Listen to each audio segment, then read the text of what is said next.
হাদির হত্যার বিষয়ে কিন্তু কখনোই সিরিয়াস কোনো পদক্ষেপ নেয়নি, এবং যেটা এখনো ইনকিলাব মঞ্চের যে আন্দোলন সেটা কিন্তু ডিউ বা পাওনা রয়ে গেছে তাদের এই দাবি এবং তাদের আন্দোলন। কিন্তু আমি ইনকিলাব মঞ্চের উদ্দেশ্যে একটা কথা বলবো যে আসলে এখন যমুনা ঘেরাও করা বা এই ধরনের আন্দোলন করার এই মুহূর্তে সময় না, তাহলে কিন্তু তাদের কার্যকলাপ বিতর্কিত হবে। আমি যেটা একদম সম্পূর্ণ নিউট্রাল জায়গা থেকে এবং দেশের একটা দেশপ্রেমের পক্ষ থেকে বা দেশের বর্তমান পরিস্থিতি যা এবং দেশের জনগণের স্বার্থের পক্ষে থেকে বলছি।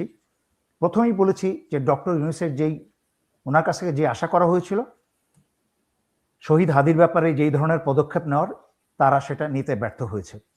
তারপর বলবো ইনকিলাব মঞ্চের আগের যত আন্দোলন সবকিছু সঠিক, কিন্তু নির্বাচনের 5-7 দিন আগে এই ধরনের আন্দোলন ইনকিলাব মঞ্চে যাওয়া উচিত হয়নি, কারণ মাঝখানে তো ওরা থেমেছিল, হঠাৎ করে আবার 5 দিন আগে। সুতরাং আমি জানি না তারা কার উপদেশে কার বুদ্ধিতে এই কাজটা করলো, কারণ এটা একটা খুবই স্বাভাবিক বিষয় যে সমগ্র জাতি যখন নির্বাচনের দিকে মনোযোগী এবং সরকার ব্যস্ত, সরকার বলতে সরকার এবং সরকারের সকল অন্যান্য প্রতিষ্ঠান, সশস্ত্র বাহিনী, পুলিশ, যারা সবাই নির্বাচন নিয়ে ব্যস্ত, সেই সময় সবার মনোযোগকে অন্যদিকে টেনে শহীদ হাদির বিচার চাইতে গিয়ে একটা গন্ডগোলের সৃষ্টি হওয়া মানেই কিন্তু একটা ইনকিলাব মঞ্চকে বিতর্কিত করা। আমি জানি না কাদের বুদ্ধিতে ওরা এটা করলো। আমি তারপর তাদেরকে বলবো তোমরা নির্বাচনটা হতে দাও, কারণ কাহিনী খেলা গন্ডগোল অনেক বাকি, এখনো বড় খেলা বড় গন্ডগোল বাকি। সুতরাং তোমাদের নিজেদেরকে এর মাঝখানে টেনে এনে এই মুহূর্তে বিতর্কিত করো না, 1 নাম্বার। 2 নাম্বার,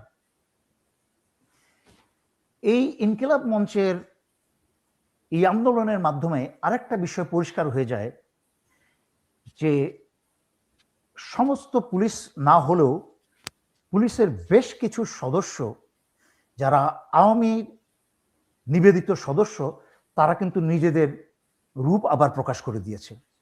আমি যেইভাবে দেখলাম উন্মুক্ত হয়ে প্রতিশোধমূলকভাবে ছেলে এবং মেয়েদের উপর পিটাচ্ছে, লাঠি পিটাচ্ছে, এবং আমি একজন পুলিশ সদস্যের খুব বিকৃত একটা অঙ্গভঙ্গি দেখলাম, আনন্দের উল্লাসে একটা বিকৃত অঙ্গভঙ্গি করলো, সেটা দিয়ে সে বুঝালো যে তারা প্রতিশোধ নিচ্ছে, জুলাই আগস্টের প্রতিশোধ নিচ্ছে। তারা একটু গভীরভাবে আরেকটু ব্যাখ্যা করি কেন তারা হঠাৎ করে এত সাহস বেড়ে গেল, হঠাৎ করে আবার জনতার চাকর, জনগণের চাকর বা দেশের চাকর, তারা সেবামূলক যেই তাদের চরিত্র হওয়ার কথা সেটা বাদ দিয়ে আবার কেন উন্মত্ত এবং মারমুখী হয়ে গেল? কারণ তারা বিএনপির মাধ্যমে আওয়ামী লীগের পুনর্বাসনের স্বপ্ন দেখতে শুরু করেছে, এবং সেই আবার ঘুষ, অত্যাচার, পুলিশের সমস্ত অপকর্ম যেটা আমরা গত 16 বছরে দেখেছি, তারা সেই দিনের আশা করছে। কিন্তু আমি পুলিশ প্রশাসনকে অনুরোধ করব, আমি পুলিশের বেশ কিছু সিনিয়র ভালো অফিসারদেরকে চিনি এবং ওনারাও দেশের জন্য কাজ করছেন। আমি ওনাদেরকে স্মরণ করিয়ে দিতে চাই যে আপনারা এই বিশৃঙ্খল পুলিশ সদস্যের লাগাম টেনে ধরুন, কারণ বিএনপি আসুক আর জামাত আসুক, আপনাদের দায় দায়িত্ব কিন্তু জনতার সেবক, এবং আপনাদের ডিসিপ্লিন কোন রাজনৈতিক দল সরকার গঠন করলো তার সাথে কিন্তু কোনো সম্পর্ক থাকার কথা না। ওই দিন আমাদেরকে শেষ করতে হবে জুলাই আগস্টের মাধ্যমে বাংলাদেশের কোনো সরকারি অফিস যেন কোনো রাজনৈতিক দলের পক্ষে সপক্ষে লাফালাফি করতে না পারে, তার দায়িত্বের বাইরে। সুতরাং ভিডিওতে যেসব পুলিশ সদস্যের ওই ধরনের কি বলো এটাকে বিতর্কিত ছবি এসেছে, আমি পুলিশ প্রশাসনকে বলবো তাদের উপরে দ্রুত শাস্তিমূলক ব্যবস্থা নিতে, যেন এখনো দুঃসাহস আর না করে ভবিষ্যতে। হ্যাঁ, এখানে 8 তারিখ পর্যন্ত ওরা স্থগিত করেছে ওদের কর্মসূচি, এবং বলেছে যে পুলিশ যেসব পুলিশ তাদের উপরে আক্রমণ করেছে তাদের ব্যাপারে ব্যবস্থা নেওয়ার ব্যাপারে।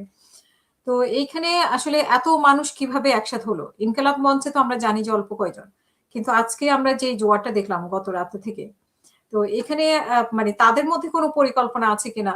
আবার ৮ তারিখে তারা আবার কি করতে চাচ্ছে যদি কোনো ব্যবস্থা না নেওয়া হয়? এরকম এখানে কোনো কিছু না, আপনার আপনার সন্দেহ বা আপনার প্রশ্ন কিন্তু উড়িয়ে দেওয়া যায় না, কারণ আমরা 5ই অগস্ট 2024-এর পরে কিছুদিন বাদ দিয়ে, প্রথম কিছুদিন বাদ দিয়ে, যখন আবার বিএনপি আওয়ামী লীগকে পুনর্বাসন করতে শুরু করলো উন্মুক্তভাবে, লজ্জা শরম হায়া বেহায়া ছাড়া, তখন আওয়ামী লীগও সাহস পেয়ে গেল এবং আওয়ামী লীগ এই ছোট ছোট হিট অ্যান্ড রান করার চেষ্টা করলো বিভিন্ন জায়গায়। এবং তারপরে মাঝখানে একটু বেশি মাথাচাড়া দেওয়ার চেষ্টা করেছিল যখন খুনি হাসিনা, স্বৈরাচারী হাসিনা কি বলে জঙ্গি ভারতের দেশে বসে থেকে যখন উস্কানি দিচ্ছিল, তখন আওয়ামী লীগ সংঘবদ্ধ হয়ে কিন্তু একটা চেষ্টা চালানোর চেষ্টা করেছিল, কিন্তু সেটা তো ব্যর্থ হয়েছে। ব্যর্থ হয়ে তখন কিন্তু ডক্টর ইউনূস মোটামুটি ভালোভাবে হ্যান্ডেল করেছে ওই সিচুয়েশনটাকে। কিন্তু পরবর্তীতে আওয়ামী লীগ আবার একটু অন্ধকারে চলে যায়।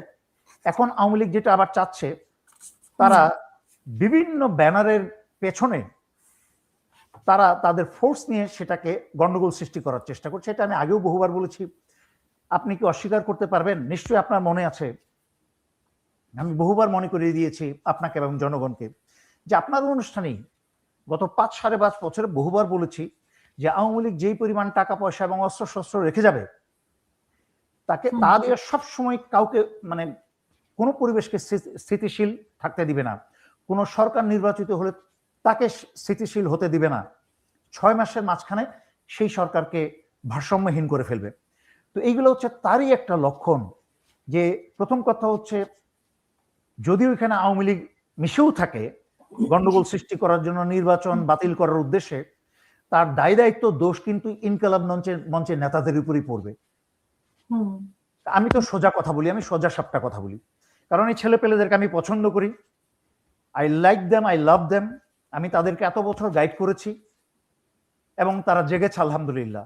এবং এই আগুন যেন জ্বলে থাকে, এই আগুন সবসময় ব্যবহার করতে হবে, ভবিষ্যতে আরো শক্তিশালী ব্যবহার করতে হবে, কিন্তু এইরকম অপব্যবহার করো না তোমরা।